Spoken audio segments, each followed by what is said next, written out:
What's going on, guys? Welcome back to the channel. Thank you so much for clicking on my very first Zelda video. I'm super excited to get into this. I've been playing Zelda for years, and now that I have the ability to create content for it, I'm extraordinarily happy and ready to get into it. So without further ado, I'm going to give you 10 beginner slash mid-game tips that you can use in Tears of the Kingdom that are just going to help you out overall, and they're going to let you know a little bit more about the game thus far. So let's get right into it. So with about 25 hours into the game, these are some of the things that I wish I had known before I had started that would have just made things a little bit easier for me. So number one, if you are stuck inside of a cave and you can't get out, or you're stuck inside of a well and you cannot get out and there's no way to get out, use your ascend ability. This is going to allow you to just go directly above you and go through the cave or through the ground and pop up out on the top. I can't tell you how many times I was stuck and actually fast traveled to a different tower rather than just using ascend, and when I finally did this, I felt incredibly dumb. So don't make my mistake. Definitely use ascend when you're in these situations. And tip number two, this is a quality of life tip. Whenever you're using your bow and arrow, never use a regular arrow. This game allows you to get arrows super quickly with hitting different wooden crates that are around the map, but you also are going to pick up so many odds and ends around Tears of the Kingdom that can be infused into your arrows. So tip number two is do not use regular arrows ever. Always infuse them with a certain item or a grouping of items. I love particularly infusing arrows with bokoblin horns to give them extra damage.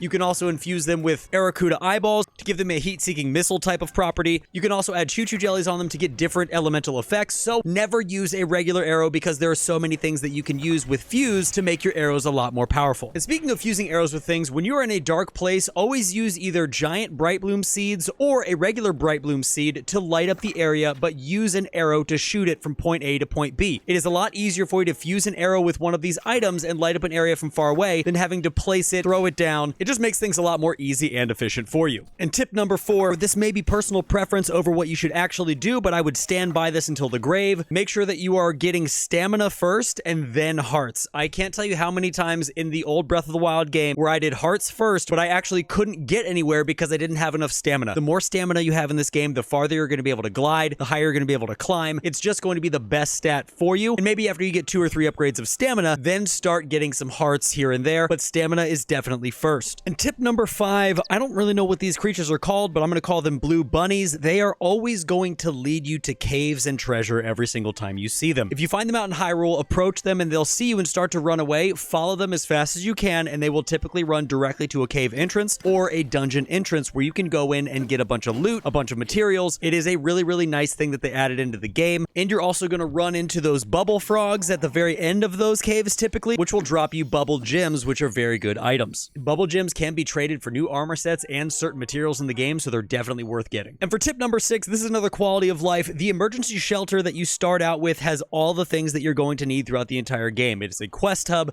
it has the goddess statue, it has a cooking location, it has the hub of everything that you could possibly want in Tears of the Kingdom, so become familiar with it. You can use it all the time. There are certain quests that pop up for cooking, there's certain NPCs that you can talk to get different quest lines, and there's also a few armor sets that you can buy from this area as well. So definitely check this place out and get accustomed to it because you're going to come back here a lot. And for tip number 7, take pictures of everything. The second that you get your camera unlocked, you need to start taking pictures of all the plants, all the monsters, all the different items you get, because you never know when there's going to be an NPC that's going to ask you for a picture of something. If you remember in the last Breath of the Wild, there was an NPC that asked you to get certain pictures of certain guardians that you found throughout the world of Hyrule. I think that this is probably going to continue on in this game as well, so better safe than sorry. Get accustomed to that camera, start taking pictures of all your stuff because you're not going to regret it. And tip number 8, this is going to help you out probably the most in the entire game, is the second that you get your glider unlocked from Pura, you need to go directly to Hyrule Castle. How you're going to do this is you're going to go to Lookout Landing Skyview Tower and you're going to launch yourself up into the heavens, and then you're slowly going to glide your way towards the castle. All you're going to need is an extra wheel of stamina, or you can use some stamina food or an elixir,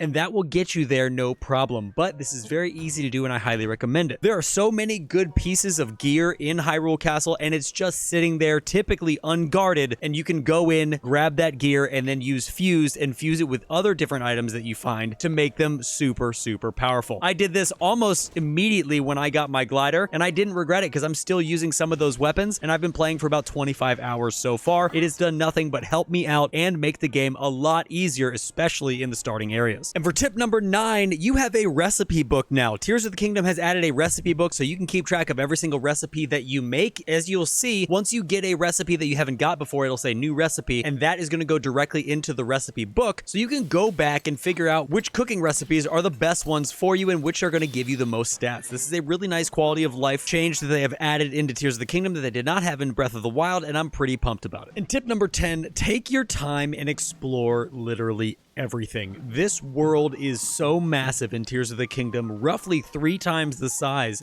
of Breath of the Wild, and I don't think any of us should be rushing through it because there's so much to discover, there's so much gear to find, there's so many armor sets to put on. It is just going to be one of the best games to come out this year, and I think everyone should take their time and really enjoy it. Explore every single cave, explore every single island, explore all of the underground, just enjoy the game and take your time with it because there are going to be people making videos about this game for years. So you are always going to find something new. You're always going to have something else to do. And there's always going to be a piece of gear you didn't even know existed. So take your time and explore everything because chances are you're definitely going to miss something. Guys, that is going to be it for the video. I hope you guys enjoyed my very first Zelda tips and tricks video, if you want to call it that. But I really enjoyed making it. I absolutely love this game. We are going to be flip-flopping back and forth between Zelda content and Elden Ring content. So definitely make sure to subscribe and stay tuned for that. If you're not subscribed, go ahead and hit that sub button. Hit the bell notification so you can know when I'm making more content.